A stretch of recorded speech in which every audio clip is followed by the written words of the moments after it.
Yo, everyone. What's up? It's me.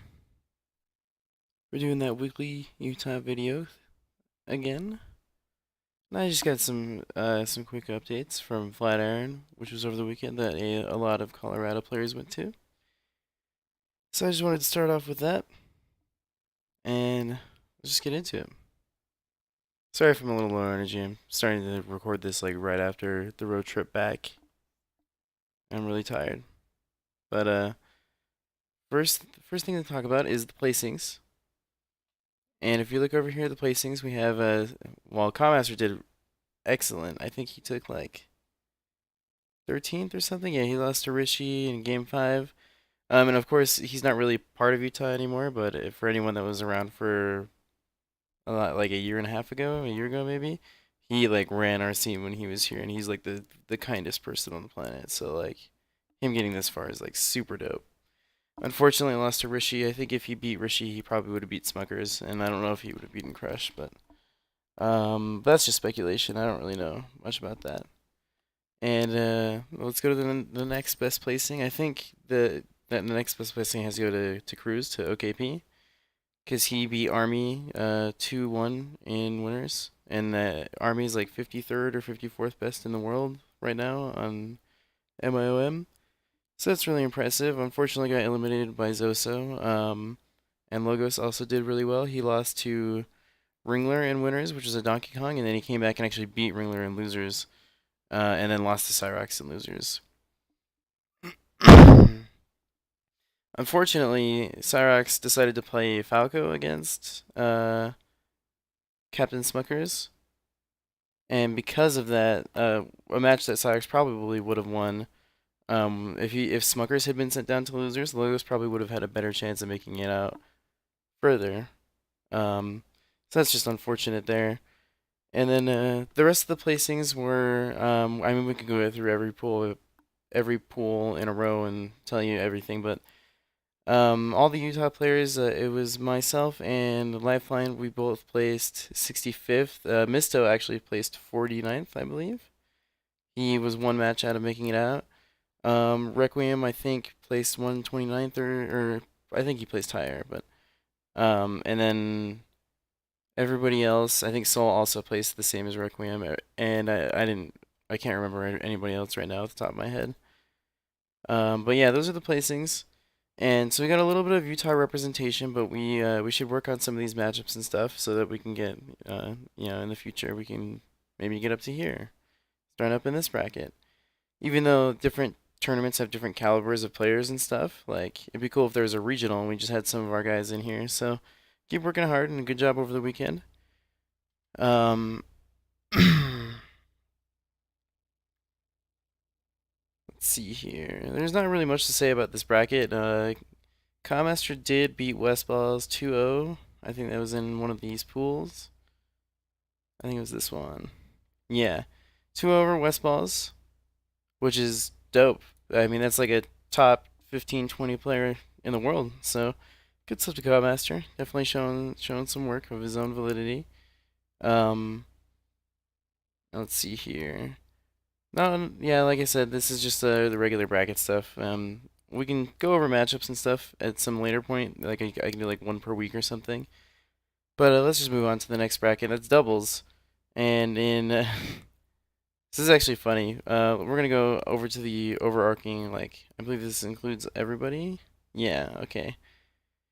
So Logos and Commaster got a bye, and they made it all the way up to Rishi and Laud and lost, which is unfortunate. But that sends them down over into this area of the bracket, and because of the seating was kind of whack, and due to Captain Face Roll and I think Uncle Mojo, due to them not showing up, um, they were DQ'd from the event. So me and Lifeline had to play Misto and OKP, and they actually got the better of us. We Lifeline and I haven't been practicing teams very much, and Misto and OKP had like really good synergy.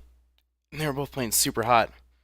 Unfortunately, they lost to Rocky and NMW, which like I said, is unfortunate. But this weird like line of results sends me and Lifeline to losers. We play a match, or we play a couple matches, and then we have to play Logos and Commaster and we lost to them. So we traveled all the way to Colorado to get double eliminated by Utah, which is just like really bad luck. Because if we were put anywhere else, like if we were put up here, then we would have been on this part of the bracket. We wouldn't have had to like any of the chance to play the only other like two of the other only three Utah teams. Excuse me, two of the other Utah teams, which I think there's only like four total, three or four maybe. Anyway, that sucks, but you know, we take what we can get. So Logos and Commaster made it in, and also Misto and OKP, and they actually destroyed these guys. I watched it; it was sick. And then top 16 rolls by. Logos and Commaster advance. Misto and OKP unfortunately lose to third strongest, and I think Rustin. Is that what that is, or whatever? And then Logos and Commaster 2-0 over Smokers and Slacks, both top 100 players. Dope. And then immediately got eliminated also by third strongest and the whatever that is. So a really good showing for doubles, even without like super practice. As I mean, Commaster and Logos haven't had any time to practice, and Misto and OKP had like a little bit, but not much more. And this might be the least most popular point in the video, but Flatiron was the event, so I do want to recognize our boys, for Smash 4. If this stops freaking out. So we actually Best Nest made it all the way to winners quarters in winners, or I mean, yeah, well obviously. He lost. He got knocked down, and Frozen also made it to winners quarters and also got they both got 3-0'd. But in losers, they came through and Frozen beat Dusty, Shu, and Captain L. Or I'm sorry, lost to Captain L, which is who beat Best Nest in winners. And Best Nest went on a run and beat Anti, who was ranked like one of the I think top 15 or 10 players in the world at one point. So really good stuff to Spencer and to Best Nest and Frozen, who also, after a really close grand final set, who almost won doubles as well. So good stuff to our Smash 4 guys. It was really dope. Next time, you guys, hopefully, we'll be able to bring down the trophy, rub it in our faces. But anyway, yeah, it was just a quick moment to recognize our Smash 4 guys if there's anybody in here that plays both games or whatever. But we can go back to this and just talk about these more so. So placements and experience total, like the experience was great. It was in the local college at Boulder University, and the hotel was the venue hotel. It was right across the street. It was super cheap. Tons of homies. It was sponsored by Red Bull, so we got like free drinks and stuff. Like it was a really like good time, and I'd definitely come back to this tournament if it happened again next year. So, um, other than that, the 1 day tournament was ran like really well. We were pretty much ahead of schedule the entire time. Um, Finals was cool. It was pretty hype. We had a pretty close set between Leffen and Axe. Like it was all a really good experience. And as for expectations, I think everybody expected Axe and Leffen to be like in the top three or whatever. Leffen winning the event, Axe somewhere in there. But expectations toward our player, I honestly think, and I apologize if I'm being harsh, but I think we could all do a little bit better. I think we all a little bit underperformed or did something that we could do better and work on. But I'm really proud of the placings that we got now. I just think that there's a little bit more that myself and Lifeline can bring to the table, so that it's not only OKP and Logos always and Commaster just hogging up the limelight. So hopefully, and new players like Requiem were there too, and Soul is still improving, but unfortunately for Melee, but good for Soul that he's going on his mission. So um. Yeah, guys, if we keep it this improvement, we can definitely hit these expectations. They're not super difficult. They are, but they're not impossible to do. We've seen them done before, and there's two people in our scene that can already do it. So we just gotta follow in their footsteps.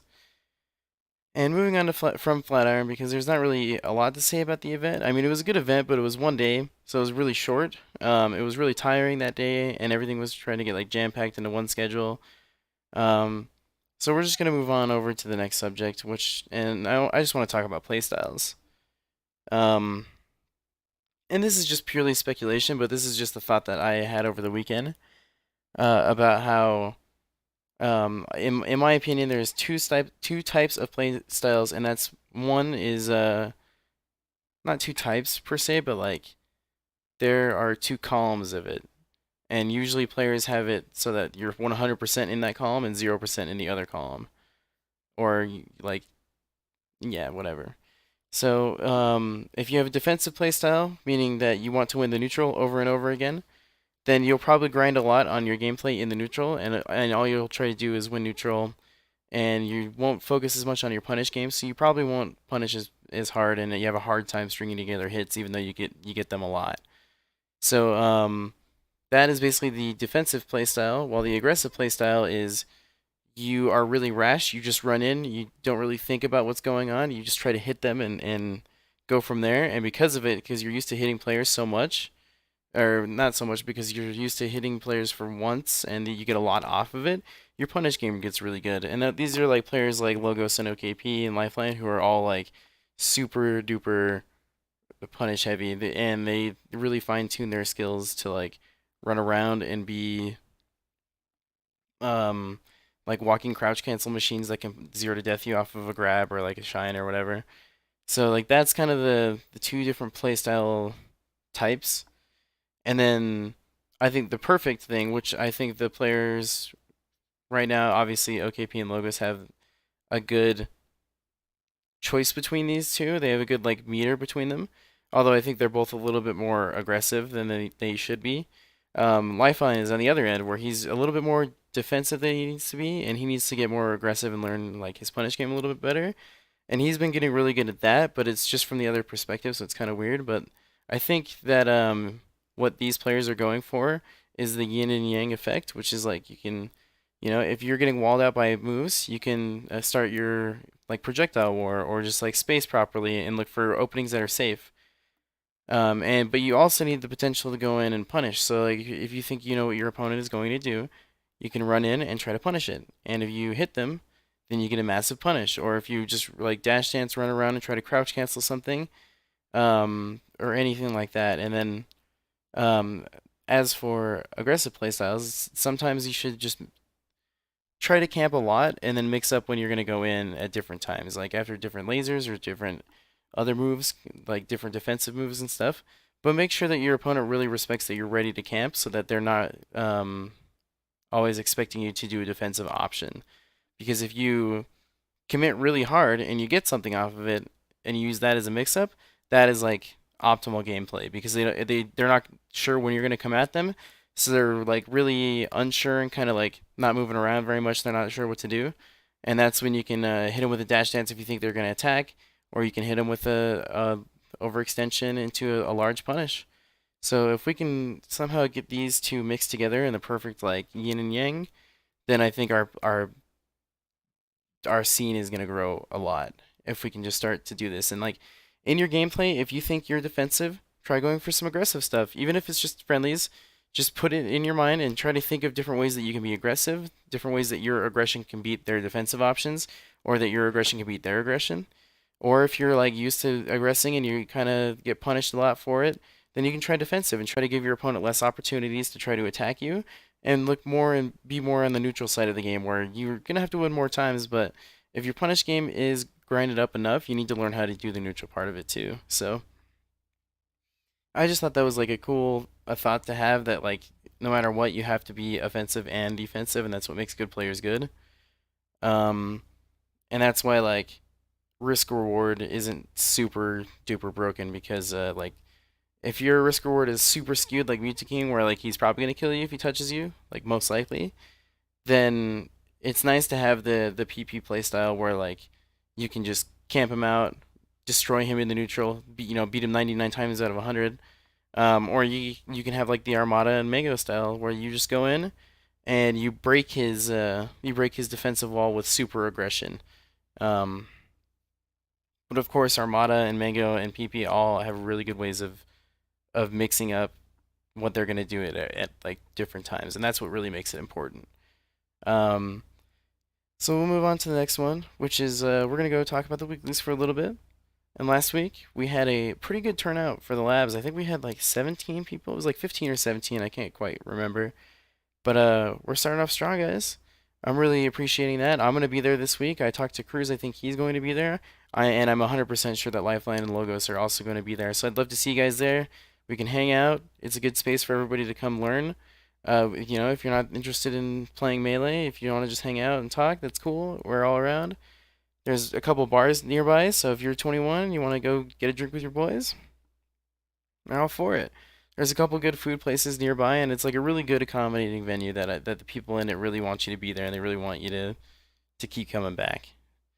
And then the tournament ready weekly is still on Saturday. Excuse me. It's the Leighton tournament that's also on Wednesday. And then I believe the BYU weekly fests or tournaments are on break right now. I don't know too much information about this. I just saw a post that Stitch made about the weekly. So unfortunate break in the BYU lineup, but I'm sure they'll be right back at it. And I was just thinking, guys, what if we had a weekly fest? Like, what if we found a good venue that that was like super cheap and really good for everybody to come in and hang out and just have like a nice time. And it'd be really convenient to get a house or something, but my house is a little small, and B, it's like too far out of the way, and I'm like guaranteed that you guys probably won't come this far. But if we found a place in between where people could go and it's either A, free, or B, like not very expensive, because I could see like if it's in a room somewhere that you have to rent for the day, or like if it's in like a game place, like a local game store or something, then you might have to pay like a $1 venue fee or something like that. But I think a weekly fest like that would be excellent. We used to have the RJ Fest back in the day.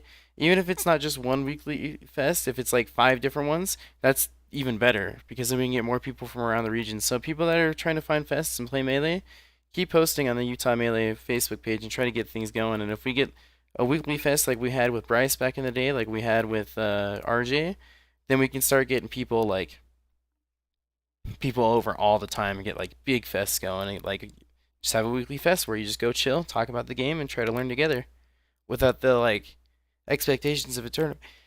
Excuse me. Oh, and then the final topic that I would like to talk about that has like guilt toward everybody, but I want to just give a little bit of reflection on myself, and that's salt. And hold on a sec. Boop. Oh no. All right, sorry about that. So I just wanted to go over salt and let you guys know what salt is. Salt is generally there are two types of salt. What most salt is generally that your opponent is doing something that you think that you can beat in your mind, and the thing that you're trying to do that beats it, or the method that you're trying to do it isn't working. And your salt typically doesn't lie. Typically, this is why it's most salt. It doesn't lie with you having a problem with your opponent. It's that you have a problem with your opponent abusing something about you, and it's hard to change, or it's hard to fix, or it's hard to recognize. So because of this, when a player that does, like, say I have a good style of mixing up my neutral and my punish, like what I'm going for if I'm being aggressive or defensive, and I play against somebody who is like Ender, for example, because Ender is like the best person against me about this, is that he is more defensive than aggressive. So he's looking for I'm sorry, he's got a good mix of it as well. But the way that his mix is he's got like 40% aggressive and 60% defensive, and I have the opposite. So that's why we go really even, because I feel like we're trying to go for very similar things, and sometimes one of us has the better of the other. But Ender's punish game is definitely better than me, and not only just because his character is harder to punish, Dr. Mario or Samus, whatever, but because I play Fox and I have more opportunity and good moves and everything like that, I also have to be at a weight that I can be easily punished and punished for a long time. So when we play these neutral heavy games, I'll try to win the neutral more because that's just what I'm more prone to do, and Ender will always try, not always, excuse me, that's a little assuming, but Ender will give it a good shot at trying to figure out when he wants to rely on if he wants to trade a punish move or if he wants to just have a flat out neutral win and not get punished himself. So, and then the two ways of looking at that is like, if your opponent is aggressive, then they're always coming at you and they're trying to stuff you. But if your opponent is defensive, then they're always running away and trying to bait you. Is kind of like the difference. But and then the rest of Salt happens to lie within other people's playstyles or other people's character. Other people's character being like Peach, Samus, Ice climbers, where you think you got hit by something a little dishonest, you down smashed by Samus at like 25% and forward smashed over and over again because you died, or until you died because you're Falcon, or you're playing against Peach and you're Fox and you try to jump up to the top platform and you get clipped by a down smash on the side platform that takes you for 60%. Just stuff kind of like that. And that kind of salt can't really be helped. It's just like not we, excuse me, but this I am guilty of this as well, which is why I'm pretty much talking about it. But um, if you try to jump to a platform and get down splashed by Peach and get like 60%, like it hurts. And it sucks that it really feels like when you're playing a different character, it's like I worked so hard for the punishes that I got and the percent that I got, and you down smashed on a platform and got lucky while I was trying to move around. And that's kind of why like people have a big problem with ice climbers because they get a wobble off everything, and then wobble's not just 60%; it's your death. Um, so in the so the two different kinds of salt are a problem with the other person's playstyle or character, and the other one is a problem with you thinking that you're not good enough, that you should be doing better, that you've practiced whatever you're practicing enough, that you should be falling prey to this, or like something's confusing you about how the way your opponent is playing, and he's abusing that to his advantage. But those are like the two kinds of salt, which is like it summed up. It's the first one is you're not satisfied with yourself, and the second one is you're dissatisfied with their character choice or their playstyle choice. So, and then the reason why these are probably like yin and yang in themselves and they go together is because if you have a good mentality, then you can take a loss and you're not too bothered by it. But because you're not too bothered by it, you're not going to study from it, you're not going to learn from it, and it's probably going to happen over and over again. And salt can after a match, you're pissed off, you don't talk to anybody, you don't leave with any good feelings or impressions. Everyone knows you're upset, and you are upset. Um, but at the end of the day, you don't want to feel that feeling again. So you go home and you study the video. You figure out what you did wrong, what he did right. You figure out how to mix those options up, and you figure out how to come back and make it stop happening. And that is why if you get the good mix of it, if you take a hard loss and you have a good mentality about it, but you still go home, you still watch that video, you still practice, you come back next time, that is like the taking the high road version of being a good player. And that's what I think a lot of people should strive to be. There are players who are more salty than good mentality wise, and there are opposite, where they have a great mentality, but they don't really learn from their matches and they don't improve. Um, there's nothing wrong with those things, but if you do seek improvement, then you need to understand what the difference is between the two and how you can improve upon them. So, other than that, guys, I'm really tired. I'm sorry if the video is a little bit short, and I don't really have a whole lot of closing statements, but like I tried to say earlier, everybody's going to be trying to pop off at the weeklies this week. We're going to see if we can. There probably won't be a bracket, but we're going to see if we can't get a couple dedicated like double setups going. Because I think we should practice doubles more often, especially with how good our guys did without practice. I imagine how good they could do with practice. So we should definitely try to practice our singles, our doubles, and work on our play styles. Get that yin and yang, that aggressive, defensive, and how to come back and learn from it strong guys. So again, good job to our guys at Flatiron, OKP, Logos, really representing the scene. Lifeline, Misto, you got really close. We'll get them next time.